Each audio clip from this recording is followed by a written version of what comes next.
Kumusta mga kanoisy? Welcome back sa ating YouTube channel, Pilipinoisy. So ngayong araw, another update naman tayo may about politika ng ating bansa, no?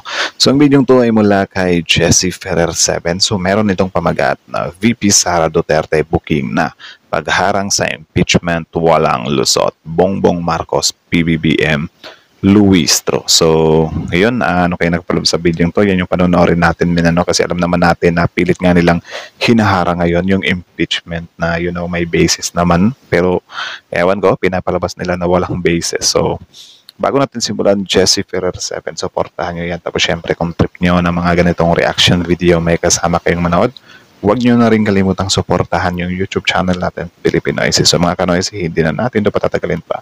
Simulan na natin, baka agawin pa ng China. Again, ang mabagat ng video ito. VP Sara Duterte booking na pagharang sa impeachment walang lusot. Bongbong Marcos, PBBM, Luistro. So again, Jesse Ferrer 7, Filipinoisy. Like, comment, share, subscribe. Start. So, Courtesy News 5. Sa kanila yung video niyan. Makyat na si BP Sara. Courtesy din sa ABS-CBN News and TV Patrol. Supreme Court PH, Inquirer.net. Vice President Sara Duterte, hinarang ang impeachment complaint laban sa kanya. Nagkain na rin ng hiwalay na petition. Akala ko ba mas masakit pa yung breakup kaysa sa impeachment tapos ngayon haharangin? 'Di ba? Di mo rin talaga mababasa yung utak ng babaeng yan ni VP Sara. So yon, House of Representatives of the Philippines represented by Ferdinand Martin G. Romualdez versus Sara G. Duterte and sino pa to? Speaker of the House Representative Reginald Velasco in capacity of Secretary General of the House of the Representative. The Senate of the Philippines represented by Francis Escudero in his capacity as the President of Senate. Okay. For surgery and provision sa Supreme Court si Vice President Sara Duterte, kaugnay ng impeachment case na inihain sa kanya ng Kamara. Isinumite ito ng kampo ng Vice Presidente sa pamamagitan ng Fortune Narvasa and Salazar Law. Grabe, sila talaga yung nag-petition, dalawang vlogger, tapos mga attorneys. Okay. Yeah. Offices. Nabatid na natanggap na ito ng korte, ngunit hindi na naihabol sa kanilang en banc session kahapon. Bukod pa kasi ito sa petisyon ng 4 na Mindanaoan lawyers para harangin ang impeachment proceedings laban sa pangalawang pangulo. Hiniling din kasi ng mga abogado na sina Attorney Israelito Torion, dating LTFRB Chairman Attorney Martin Delgra, Attorney James Reserva, Attorney Hilary Olga Reserva, at Di ba yung mga reserva yan ba yung mga sikat na TikToker, men? Comment nga kayo sa baba. Attorney Luna Acosta na magpalabas ang Korte Suprema ng Temporary Restraining Order or and prohibition under Rule 65 of the Rules of Court with prayer for the issuance of a Temporary Restraining Order or TRO and writ of preliminary injunction. TRO at injunction para ipawalang bisa ang impeachment complaint. Kasama rin sa mga nagpetisyon ang Vice Kayo ba guys, do you think mapapawalang bisa ba yung impeachment or not? Kasi for me, malabo siyang mapawalang bisa. I think aabot siya sa punto na pagbubutuhan ng mga Senado. Pero doon tayo magkakatalo. Kasi yun nga, kung after election na, medyo risky na yun kasi baka may madagdag na, mga sikat na, mga butante lang talaga. Ay, hindi siya mga butante, yung mga pinapatakbo lang na mga tao para lang hindi ma-impeach si VP Sara. So, yung mga Duterte, hindi din natin sila pwedeng maliitin kasi alam nyo naman, sobrang daming mga tao na nabulag sa kanila, di ba? And up until now, nandyan pa rin, sobrang diehard. Biruin mo ba naman, kahit na may issue sa confidential funds, yung 125 million, bilang lahat naman yan may mga confidential funds. Kaso yung kay Sara, nandyan na yan di ba? Hindi mo pwede sabihin na since nandyan yung kay VP Sara, isahanapan nyo rin yung problema yung iba. Yan, lutasin nila muna yung kay VP Sara kasi yan yung nakita So siguro hanap na lang din sila ng mga ebidensya na lumitaw din yung mga confidential funds ng iba na may nagbibintangan nila. Di pwede yung nabuko na si VP Sara tapos ang ibabato nyo sa kabila. Puro hinala pa lang, wala pang ebidensya. Dapat evidence basis tayo dito. Di ba? Alkalde ng Davao City, ilang miyembro ng konseho ng lungsod at mga kilalang political vloggers. Iginiit ng grupo na depektibo ang inihaying articles of impeachment laban sa bise dahil hindi Paano naging depektibo yun? umano nasunod ang constitutional requirements para sa pagberipika at tamang pagsisimula ng impeachment proceedings. Well, kung hindi nasunod, bakit pa siya na-impeach sa Congress kung hindi nasunod? Di ba? Tunabi umano ang verification process ng impeachment complaint, kaya hindi umano dapat dinggin ng Senado ang impeachment complaint na inihain ng Kamara. Giit ng mga petitioner, hindi pinag-aralang mabuti ng mga lumagda sa reklamo ang nilalaman nito at biglaan lamang isinama sa usapin ng impeachment. Depensa ng Kamara. Medyo disagree tayo doon kasi syempre as a congressman, hindi pwede yung pirma ka lang ng pirma. Dapat tingnan mo rin kung ano yung pinipirmahan mo kasi ikaw yung mapapahamak dyan eh. So since nakita nila, kasi mostly naman sa mga congressman na yan is mga attorney naman yan. Diba? Since nakita nila, okay, may grounds pala, may basihan pala. Pirma tayo. Ganun yun. Academic na ito dahil nasa Senado na ang reklamo at hindi na ang Korte ang may jurisdiction dito. We Okay. usually incorporate our prayer to dismiss the petition on the ground of lack of basis, no?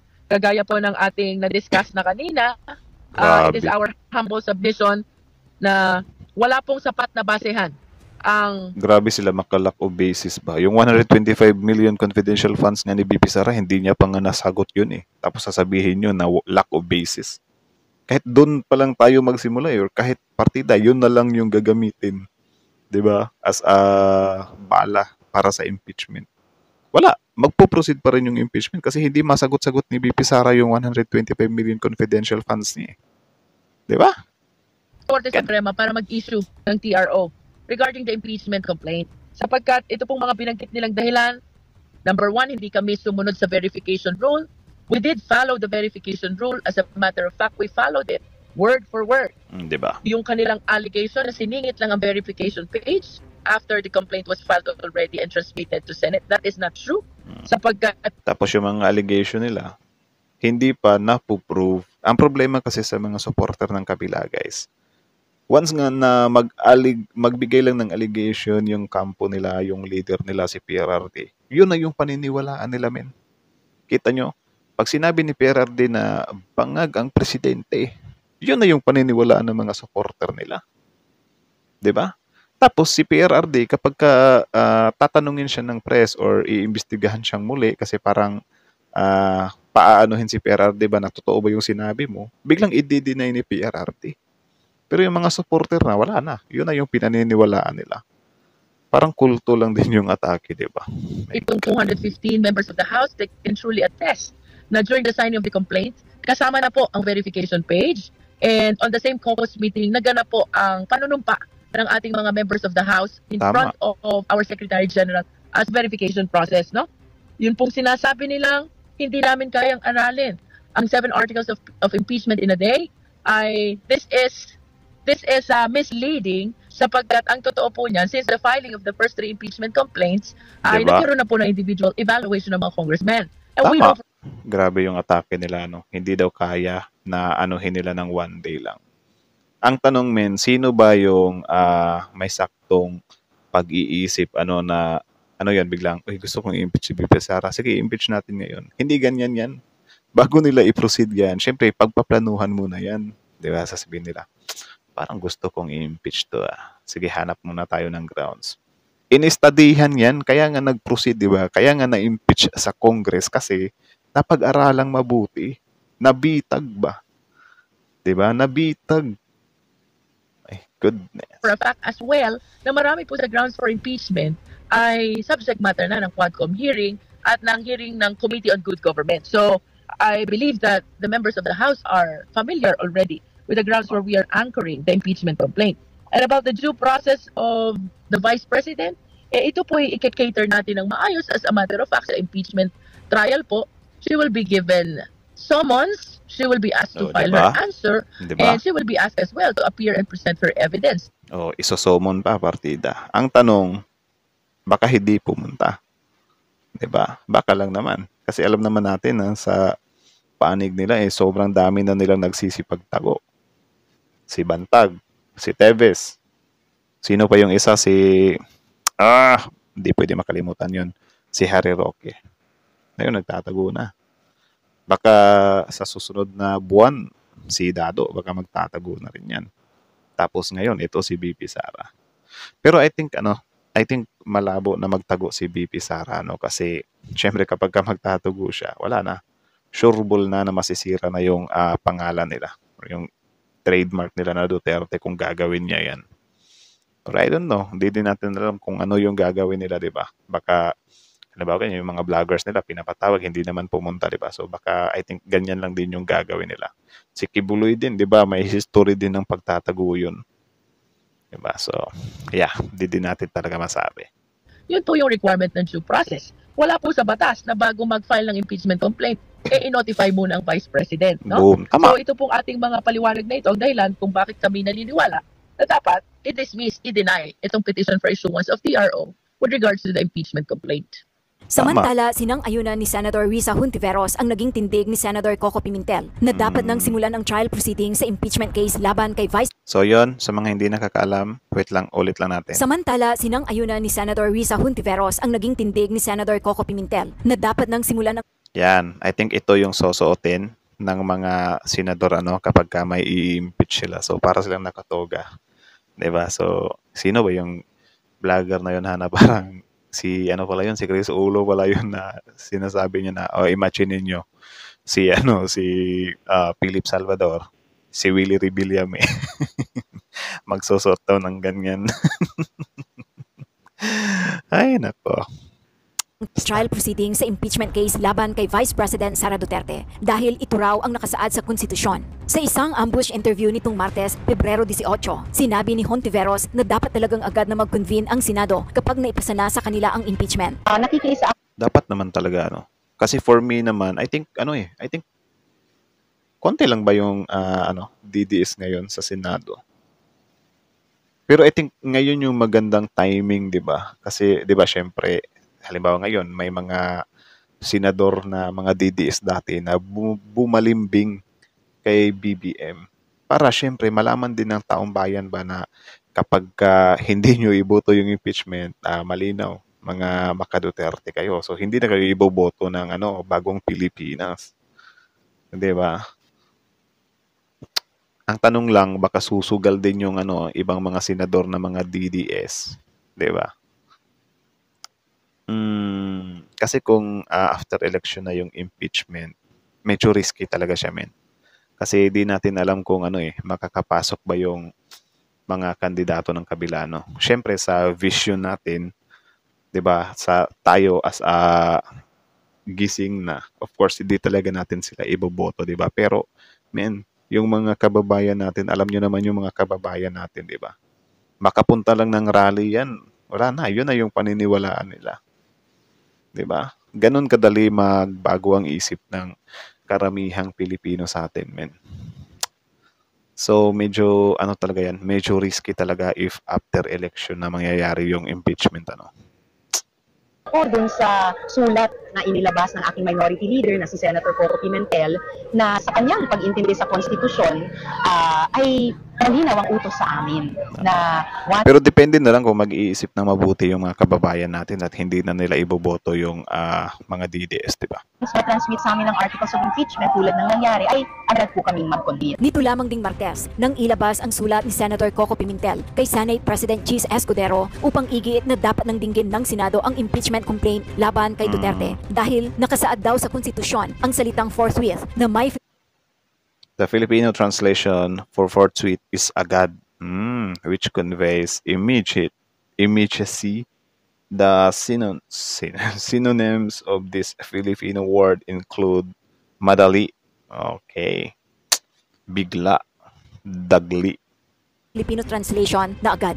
Matatandaang noong Pebrero 10 nang sabihin ni Escudero na magsisimula ang paglilitis ng Senado, sana ipasang impeachment complaint laban kay Duterte pagkatapos ng State of the Nation Address or SONA ni Pangulong Ferdinand Bongbong Marcos Jr. And Noong when is Pebrero that? 5 nang may akyat na sa Senado ang ika-4 na impeachment complaint laban kay Duterte matapos itong aprobahan ng House of the Representatives sa pamamagitan Actually, mahirap din yan sa mga senador kung namamangka sila sa dalawang ilog. Kasi maguguluhan sila especially yung mga magre-re-elect na. mahihirapan, like dito talaga lilitaw yung namamangka sa dalawang ilog or yung balimbing or yung diehard, 'di ba? So I think sana mas mapaaga bago ang election masimula na. Mas maganda 'yun. Ang mahigit 215 na pirma ng mga mambabatas. Minabuti namin magpatawag na lamang ng press con sa Quezon City, mas malapit sa bahay ko, imbis na sa Senado, tsaka para makalabas-labas naman kayo ng konti. Grabe, parang nagrarap si Escudero Ano? Wala pa naman greeting pa lang eh. Courtesy Senate of At the hindi Philippines. tulad ng iniisip ng Nympha, wala akong balak sabihin kung hindi sumagot sa mga tanong ninyo. Sisimulan mo na agad? Marami bang naganap? Wala na nga eh. Good morning na lang. Parang inayos daw yung session hall na parang impeachment trial. Bahagi ng paghahanda ng Senado yon. In-inspeksyon kung kinain na nga ba ng anay yung mga dating ginamit na lamesa at witness stand, nilocate, nilagay sa kanya-kanya mga lugar, at nang makita kung ano pa yung mga kailangan gawin at paghandaan. Dahil gaya ng sinabi Nako, wala na, pinaghahandaan na. Pero hindi talaga natin maano si Escudero kung sang side siya eh. ko, dahil naisampa na ang impeachment, may katiyakan na magkakaroon ng impeachment trial at kailangan itong paghandaan ng Senado. Hindi namin inaaksaya yung aming panahon bagaman recess sa paghahanda kaugnay nito. Sir, does it mean the trial is imminent or are you sticking to the original pronouncement na it will be after the SONA? Wala namang magaganap dahil recess. Ulitin ko, ano man ang sinasabi ni Numan, hanggat walang sesyon at hindi na-convene ng may sesyon, walang trial na pwede maganap habang kami naka-recess. Klaro at maliwanag sa rules namin yun. Bakit kaya magre-resist pa yung Senado? Joke lang. Tatanong lang naman. Pero I think siguro dapat i-consider nila, di ba, na yung resist nila since pinapasahod naman sila ng taong bayan. Well, ano lang naman to insights ba? Something like that. Di ba? Since pinapasahod naman sila ng taong bayan, I think pwede nilang i-consider yung ganyan, di ba? Bahala na sila kung mag-resist sila after. Kasi may may some kind urgent matter eh. Di ba? Pero kung walang mga ganitong senaryo, edi mag-resist kayo, bahala kayo dyan. Di ba? Ewan ko lang kung bakit ganyan ka or ganyan ba kasagrado yung resist nila na walang pwedeng isingit na, mga issues, di ba? Or, mga trial. Sir, meron ding inihaing petition kahapon yung Davao City Councilors and kanina mismo si Vice President Sara Duterte nag-file din ng petition sa Supreme Court. I think yung kay VP is a petition for certiorari. What do you make of all these petitions? Marahil providential na hindi kami natuloy sa trial dahil nag-recess kami para lahat ng mga bagay na ito ay maidulog na sa Korte Suprema, mapagpasahan na ng Korte Suprema para wala nang pipigil o antala pa sa trial ng Senado na mga ganitong uri ng teknikalidad o issue na maaaring i-bring up ng nasasakdal na si VP Sara. So may sapat na panahon ang Korte Suprema para resolbahan at sagutin ang lahat ng mga isyong ito bago pa man mag-convene ang impeachment court. Sir, you're assuming that there will be a ruling before June 2. But what if there's no ruling by June 2 or by Sinide? Ang tagal ng June 2 So after election na nga talaga. Again, the Senate will perform its duty and function under the Constitution unless there is a TRO, a temporary restraining order or a preliminary injunction issued by the Supreme Court.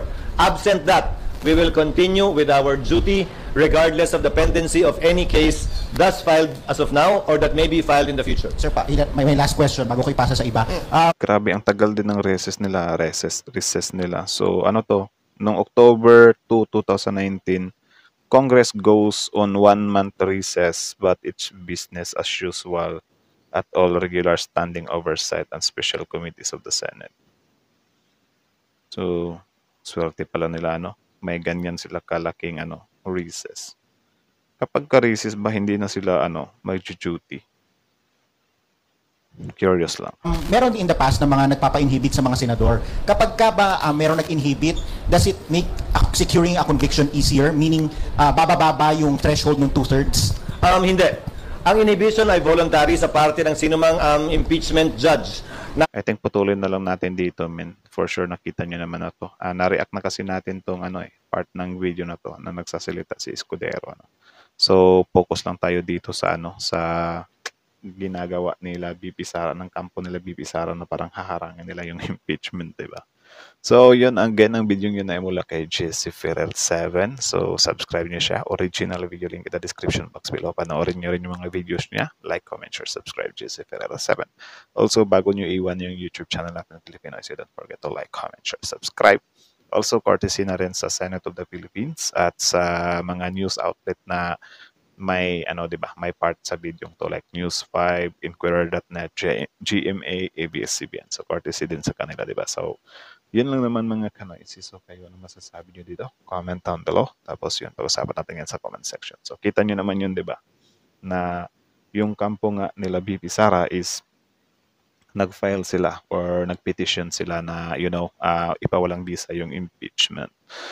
So, yun nga, yung kadahilanan nila is parang wala daw basihan. So, I think medyo, ewan ko ba, anong walang basihan? Diba? Nakakatawa yung gano'n na parang ilulusot nyo talaga na walang basihan yung impeachment na yun eh. Doon pa nga lang sa sa 125 million na nawaldas, nalustay, hindi nga may paliwanag, di ba? Sana Sana ipinaliwanag ni ni BP Sara yun. Para hindi niya din naman ma-disappoint yung mga supporter niya, di ba? Kasi yung mga supporter niya, ano na lang tawag dyan, kinakain na lang nila yung kinakain na lang nila yung hinala nila. Kahit totoo naman talaga na naghihinala sila na parang, nga no, for sure yung mga DDS supporter na yan, yung mga diehard ng Duterte. For sure, nag-iisip din niya na, nga no, saan kaya dinala ni VP Sara yung 125 million? Bakit hindi niya masagot-sagot? Di ba? Bakit nag-i-stick siya sa word na confidential nga, di ba? So, hindi pwedeng ipalam. Bakit, ano na lang, para malinis yung pangalan niya? Hindi pangalanan niya. Sino yun? Yung piatos na yun? Sino ba yun? Di ba?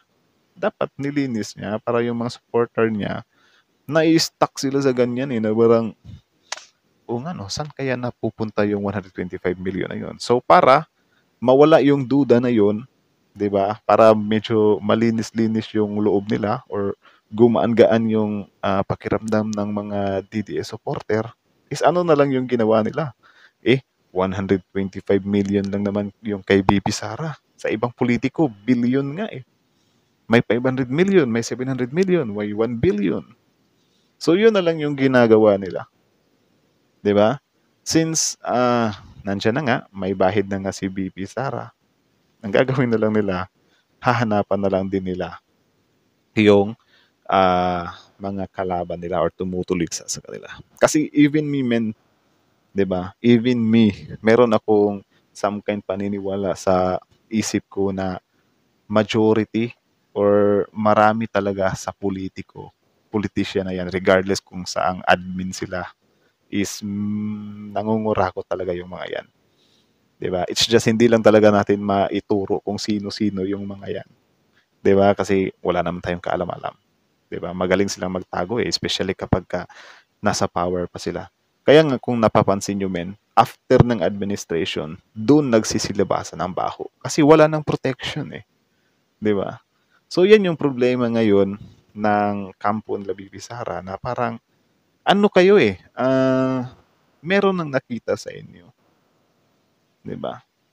So ano yun, para mabura yung dapat maghanap din kayo ng problema ng iba.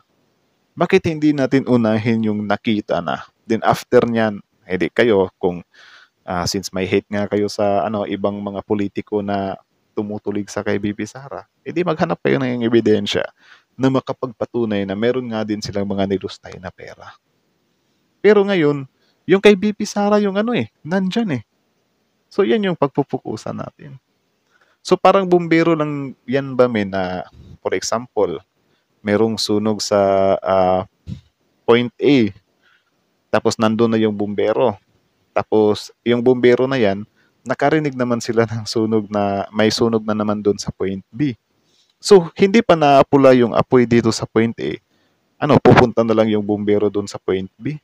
Siyempre, hindi siya pwedeng pumunta doon kasi parehas may sunog Diba? So, dyan siya, tatapusin niya muna yan para matapos niya. Kasi kung si bumbero pumunta sa B, hindi wala na. Sunog pa sa A, lalakas yun. Yung B, aapulahin niya na naman yun. So, parehas na lalaki yung damage.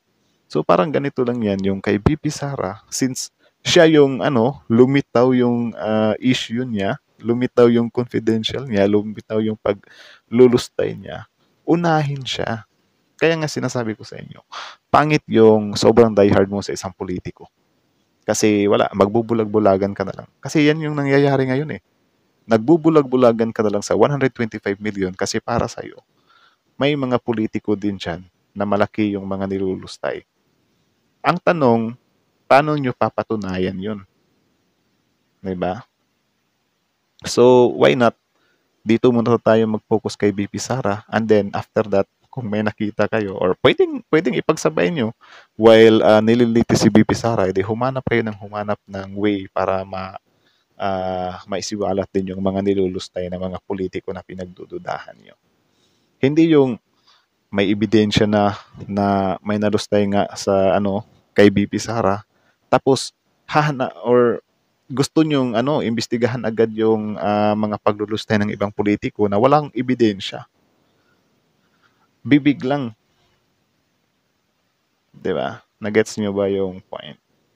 Kaya sinasabi ko sa inyo, pangit yung sobrang diehard sa isang politiko kasi magbubulag-bulagan talaga tayo. So gaya lang yan nung time ni Pastor Kibuloy, 'di ba? Na 'di ba, pinaghahanap siya ng pulis na imbes kayo mismo, kasi 'di ba pumunta pa sila Senator Bato doon sa KOGC. Imbes kayo mismo na senador, since kaibigan nyo naman si Kibuloy, imbes ang gawin nyo sana, Kibuloy, huwag kang mag-alala, senador naman kami, tara sama tayo doon sa Senado. Poprotektahan ka namin or tutulungan ka namin since magkaibigan naman tayo. Dapat yun yung ginawa nila. Hindi yung sila pa mismo yun nananawagan na itong mga pulis na to, dapat umalis na sila dito kasi kawawa yung mga tao dito sa KOGC. Diba? Tapos sisisihin nyo yung mga tao kung ang tingin ng tao is sobrang diehard kayo sa politiko. Diba? So yun lang naman yung some kind mga point dyan, na parang itong impeachment na to, kung sasabihin mo na walang basihan to, grabe naman. So ano ba yung basihan na gusto nyo? Doon pa nga lang sa nagde-death threat siya sa sa presidente, sa first lady. Mabigat-bigat din yun. 'Di ba? Na gaganunin mo yung presidente. Sila nga dati biniro lang sila ng guro, pinakulungan nila, 'di ba? Tapos kapag sila yung nagbitiw ng mga salita, okay lang, ganun. Dinadaan na lang sa joke. Ay, joke lang naman yung 15 na So yun lang naman, men. So kita nyo naman, si Senator Risa Hontiveros parang agree din siya dito. Tapos si Kong Luistro din pala. Diba? Kudos din sa kanya, kasi sinagot niya sa lang, parang live lang ba, na parang, bakit nyo sasabihin na walang basis to? Ano sa tingin nyo na parang pinag-i-studyhan lang namin to ng one day? So parang lumalabas tuloy na lang kayo, may mapukol lang. Diba? Biruin mo, sino ba naman yung matinong tao, 'di ba, na dahil sobrang bored niya. Boring ako ngayon, bored ako ngayon, gusto kong i-impeach si BP Sara Duterte. So lakad ka agad doon, impeach natin. Hindi naman ganoon 'yun, 'di ba? Of course. Kasi kung kahit sabihin natin may girian si Risa Hontiveros at saka si BP Sara. Kapag walang ebidensya si Risa Hontiveros, kapag bigla na lang siya magsasabi na, halimbawa lalapit siya sa mga kapwa senador niya or mga congressman, gusto kong i-impeach si BP Sara. Siyempre, tatanungin nila si Hontiveros, ano bang basihan mo para i-impeach? Sasabihin ni Hontiveros, wala akong basihan, di ko lang siya gusto. Pagtatawanan si Hontiveros nun. Diba? Kasi, yun, biglang mag-i-impeach ka lang, mamimersonal ka. Dapat kapag mag-i-impeach ka, may mga grounds ka, may mga dahilan ka, and valid yung dahilan mo. Kaya nung pinagtatawanan nila yung 215 na congressman na pumirma sa impeachment, for sure yung iba dyan, nag-iisip yan. It's just, tinawag nyo lang sila na balimbing, tinawag nyo lang sila na walang prinsipyo, kasi ang gusto nyo kasi, nandun pa rin sila sa side ng mga Duterte. Kahit ng rounds nga for impeachment, diba? Kung tutuusin nga, yung mga congressman nga na nagpirma nun, sila nga yung may mga prinsipyo talaga yung politiko kumpare, kumare, 'di ba, na pumirma pa rin. Sila yung tunay na politiko. Like walang kumare, kumpare. Walang kaibigan. 'Di ba? Kung nakitaan ka ng grounds na for impeachment ka, tapos guilty ka, Eh di, ibo-vote talaga kita kasi hindi naman ikaw yung naglagay sa akin sa posisyon. Bakit yung mga congressman ba yan? Bakit yung mga congressman ba na yan? Si VP Sara ba yung naglagay sa kanila sa pwesto? Taong bayan naman, di ba? Tsaka wag na wag yung aangkinin at DDS supporter yung naglukluk sa kanila. Kasi unfair naman doon sa mga tao na pinklawan, dilawan, loyalist na bumoto sa mga congressman na yan. Di ba? Tsaka, why not hindi nyo gayahin si PBBM na after nung manalo niya, di ba nakasuot siya ng pula. Tinanggal niya yung pula. Nakaputi na lang siya. Ano yung paliwanag niya? Since presidente na ako, wala nang pula. Yung dilaw, yung pula, yung green, pagsisilbihan ko kayo kasi hinilal niyo ako. Or sige, kahit sabihin na natin na yung mga pinklawan hindi ibinoto si PBBM. Pero malinaw kay PBBM yun na tawag dyan, paglilingkiran ko kayo kahit na ayaw nyo sa akin. Kasi hinalal ako ng majority ng Pilipino. Yan yung dapat na puso ng politiko para. Diba? Walang loyalty. So yan lang naman. So again, ang video to ay mula kay Jesse Ferrer 7. So supportahan nyo yan. Tapos syempre, Senador of the Philippines, Filipinois. Like, comment, share, subscribe, Filipinois.